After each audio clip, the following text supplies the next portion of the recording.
Okay.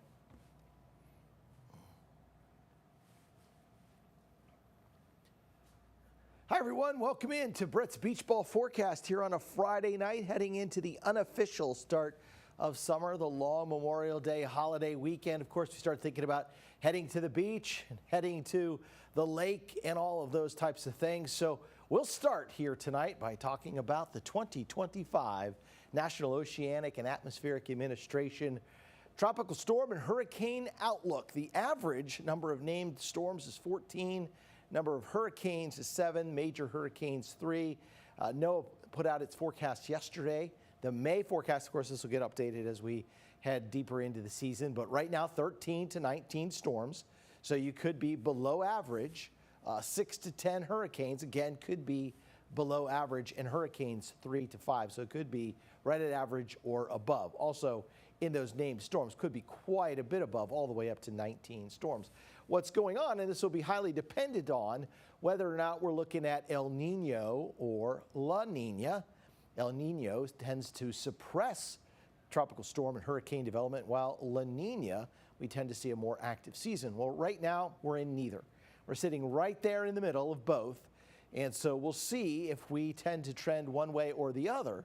The longer range forecast from the National Hurricane Center is for us to stay in that neutral territory at least as we head into summer, but summer's only about 4 to 5 weeks away. So we'll see if things begin to change once we get into July.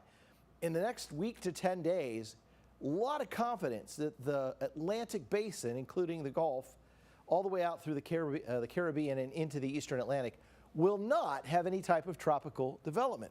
Why do I say that? Well, if we're tracking Saharan dust, which tends to suppress that development, you'll see a huge plume of this Saharan dust, again, coming off the Sahara Desert, traveling at a high altitude about a mile off the surface across the Atlantic, with the winds, prevailing winds out of the east, pushing this huge plume all the way out into the Gulf. This is next Thursday at 8:30.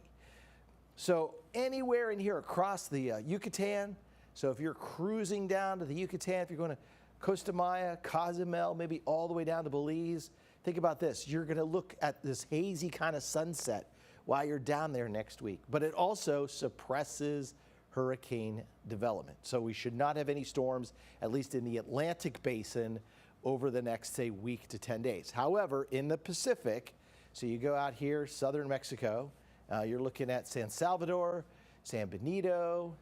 Of course, that's the northern Yucatan, that's Merida.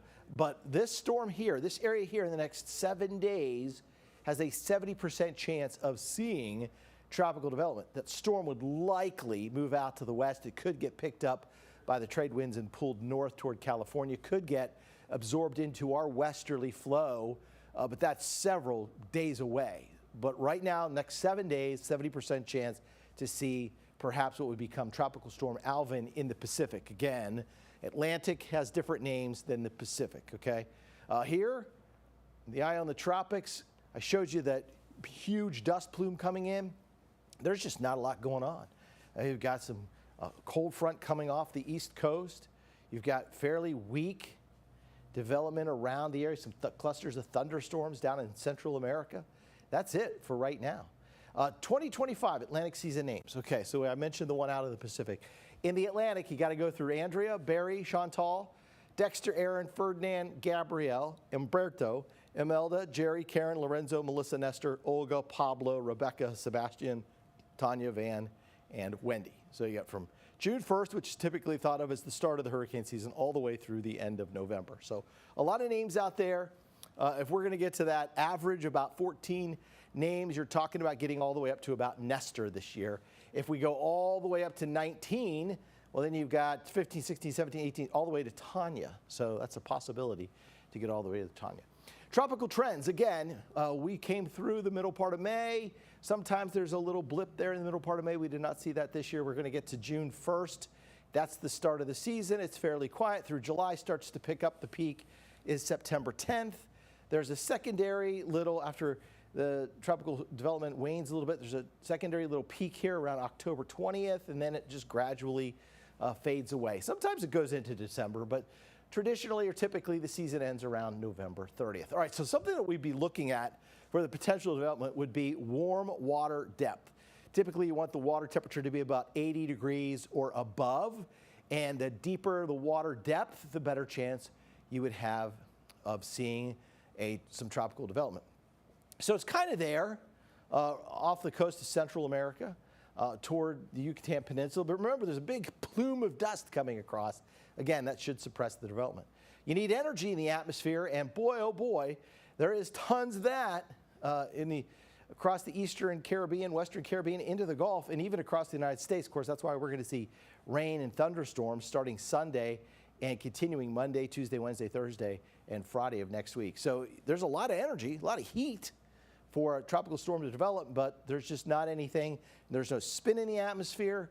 There is the dust that's suppressing it, and we just have that one little area where the water is warm enough to support it. And we have lots of shear. So shear tears the storm apart. So as the warm air rises, cools and condenses, rises, then we have the winds aloft that are fairly strong, and it just tears the storm apart. So I'm going to show you the areas of shear here over the next 7 days, and across the Atlantic, boy, there's just not much of a chance, even out into the Leeward Islands, of anything forming. There is here where we could see Alvin in the Pacific, but otherwise you're looking at just too much wind shear for any organized storm to get going. Again, this is great news if you're cruising to the Yucatan. If you're cruising out of Miami and you're headed, say, to one of the private islands, or you're headed all the way down Nassau, Bahama, if you're headed to San Juan in the next, say, week, 10 days, 2 weeks' time, maybe 3 weeks' time, it looks pretty good. Something else we'll look for is a spin in the atmosphere. You're not going to see much at all. You will see something here again where we could see that tropical storm, but otherwise, just around, we're just getting this big pivot around east to west winds close to the equator. The westerly winds to the easterlies are coming across the United States, and there's just no big spin, but unless you look at that obvious one that is down there off the coast of Mexico that could become our first tropical named storm. All right, so if you haven't watched our beach ball forecast before, we do a rating, and we typically pick places within about an 8 hours drive of East Texas. So let's start with Gulf Shores, Saturday, Sunday, Monday. We're going to go 3 out of 4 here, only because we've got kind of maybe 4 out of 4.